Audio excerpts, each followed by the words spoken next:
there are very left-wing people at the top of Amazon. Bezos himself is a little bit more to the center. He's clearly a Democrat.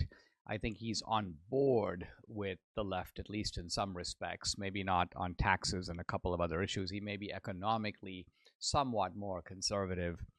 But Amazon is not, and they were evidently preparing a kind of political strike against Trump, and that is they were going to list their products with a kind of description of the added price of the tariff.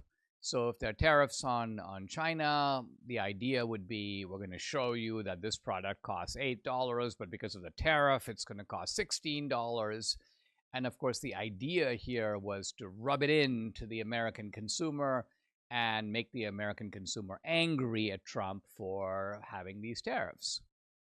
Now, initially, Amazon presented this as, it's full disclosure. I mean, we are just really being transparent and showing the American people where their costs are coming from. But of course, this transparency is a bit of a ruse. And I say that because, all right, if Amazon wants to be transparent, why don't they tell you that the vast majority of the stuff that they sell is stuff that they buy extremely cheaply from China? I don't see that when I scroll through Amazon. I don't see disclosure of where these products are all made, where Amazon is getting them. So Amazon is not really into transparency. The transparency is rather selective, and in this case was chosen as a kind of hostile strike against the Trump administration. And so what does the Trump administration do? They decide to call it out. And there's Carolyn Leavitt up there in the press room bashing Amazon for this hostile political act because she recognizes instinctively that this is what Amazon is doing. And so what does Amazon now do? Well, they back off. As often happens in these cases, they pretend like they were never really going to do that anyway. That was simply something that was perhaps being planned for certain limited products. But now they're not going to do that at all. Now, there are guys on the left go, Amazon, bent the knee. Amazon's, essentially surrendered to Trump.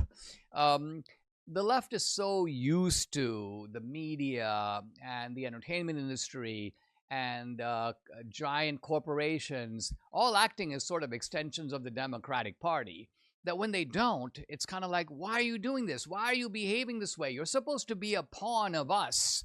So a prominent athlete, for example, goes to a game with Trump. Well, how dare you do that? You're supposed to be one of us. He's a dictator, don't you know? So the left tries to maintain this kind of, you could almost call it plantation control over powerful people and institutions, and they've been getting away with it for a long time. But what Trump is doing, I think, quite effectively is breaking their stranglehold on this kind of thing.